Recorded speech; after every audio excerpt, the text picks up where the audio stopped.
കുഞ്ഞുങ്ങളോടുള്ള ക്രൂരത സംബന്ധിച്ച വാർത്തകൾ ഇങ്ങനെ കേട്ടുകൊണ്ടേയിരിക്കുകയാണ്. അതിലിതാ ഇപ്പൊ പത്തനംതിട്ടയിൽ നിന്ന് വരുന്ന ഒരു വാർത്ത. കോന്നിയിൽ കൈക്കുഞ്ഞിനെ ബിഗ് ഷോപ്പറിലാക്കി ഉപേക്ഷിക്കാൻ ശ്രമം. നെടുമൺകാവിൽ വീട്ടമ്മയോട് കുടിക്കാൻ വെള്ളം ചോദിച്ചെത്തിയ യുവതി കുഞ്ഞിനെ അവിടെ ഉപേക്ഷിക്കാൻ ശ്രമിക്കുകയായിരുന്നു.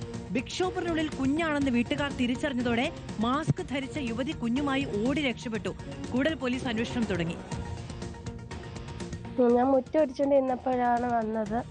അപ്പോൾ കുറച്ച് വെള്ളം തരാൻ പറഞ്ഞു. ഞാൻ വെള്ളം എടുക്കാനെ കൊണ്ട് ഇവിടെ പൂട്ടിയിരിക്കുമായിരുന്നു ഫ്രണ്ട് വശം. അപ്പോൾ തുറന്ന് അകത്ത് കയറി വെള്ളം എടുക്കാൻ നേരം അവർ പറഞ്ഞു വെള്ളം വേണ്ട, വിഷേപ്പർ ഒന്ന് നോക്കിക്കോളാൻ പറഞ്ഞു. അപ്പോൾ വിഷേപ്പറിൽ നോക്കിയപ്പോൾ വിഷേപ്പർ അനങ്ങുന്നുണ്ടായിരുന്നു. അനങ്ങുന്ന കണ്ടോണ്ടാണ് നോക്കിയത്. അന്നേരം അതിൽ കുഞ്ഞായിരുന്നു. കുഞ്ഞ് വെള്ള തുണിയിൽ പൊതിഞ്ഞിട്ട് കുഞ്ഞ്, പിന്നെ മഞ്ഞ ചുരിദാറായിട്ടിരുന്നത്, പച്ചപ്പുള്ളികളുടെ ചുരിദാർ. അവർ മാസ്ക് വെച്ചിട്ടുണ്ട്, തൊപ്പി ഉണ്ടായിരുന്നു. പ്രവീൺ പുരുഷോത്തമൻ വിവരങ്ങളുമായുണ്ട്. പ്രവീൺ, ഒരു ബിഗ് ഷോപ്പറിൽ കൊള്ളുന്ന കുഞ്ഞെന്നൊക്കെ പറയുമ്പോൾ നവജാത ശിശു തീരെ കുഞ്ഞൊക്കെ ആയിരിക്കും. സ്വാഭാവികമായും അതിനുള്ളിൽ ക്യാരി ചെയ്യാന്ന് പറഞ്ഞാൽ തന്നെ പരിക്കേൽക്കുന്ന സാഹചര്യമാണ്. എപ്പോഴാണ് ഈ സംഭവം ഉണ്ടായത്? പോലീസിൽ അറിയിച്ചോ?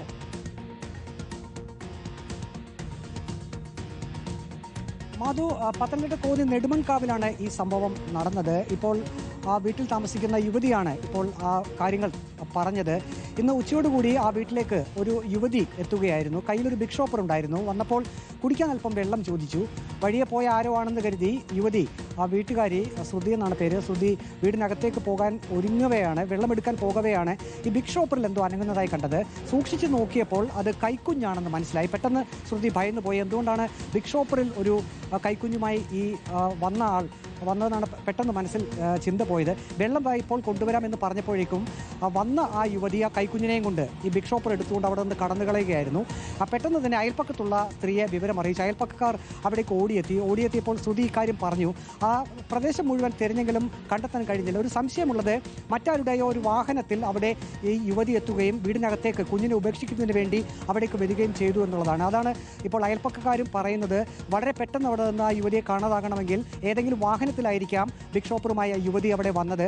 അത് വീട്ടുകാർ അത് കണ്ടു, കൈക്കുഞ്ഞാണെന്ന് മനസ്സിലായപ്പോൾ അവിടെ നിന്ന് വളരെ വേഗം രക്ഷപ്പെട്ടു കാണും എന്നാണ് മനസ്സിലായത്. കൂടുതൽ പോലീസിനെ വീട്ടുകാർ വിവരം അറിയിച്ചു. കൂടുതൽ പോലീസ് സ്ഥലത്തേക്കെത്തി അന്വേഷണം ആരംഭിച്ചിട്ടുണ്ട്. പക്ഷേ ആ യുവതി ഇതുവരെ കണ്ടെത്താൻ കഴിഞ്ഞിട്ടില്ല. ശ്രുതി തർപ്പിച്ച് തന്നെ പറയുന്നത് ആ ബിഗ് ഷോപ്പറിൽ കൈക്കുഞ്ഞ് തന്നെയായിരുന്നു. അനക്കം കണ്ടെത്താൻ നോക്കിയപ്പോൾ കൈക്കുഞ്ഞാണെന്ന് വ്യക്തമായി നൽകിയത്. സ്വാഭാവികമായും ഉപേക്ഷിക്കണമെന്ന വിചാരത്തോടു കൂടി ഒരു കുഞ്ഞിനെ ഒരാൾ കൊണ്ടു നടക്കുന്നു എന്ന വാർത്ത ഭീതി ഉണ്ടാക്കുന്നതാണ്. അതിന് സുരക്ഷിതമായി കണ്ടെത്തുക എന്ന് പറയുന്നത് ഏറ്റവും വലിയ ലക്ഷ്യവുമാണ്. എന്തായാലും പോലീസ് ആ നിലയ്ക്കുള്ള ശ്രമം തുടരുകയുമാണ്.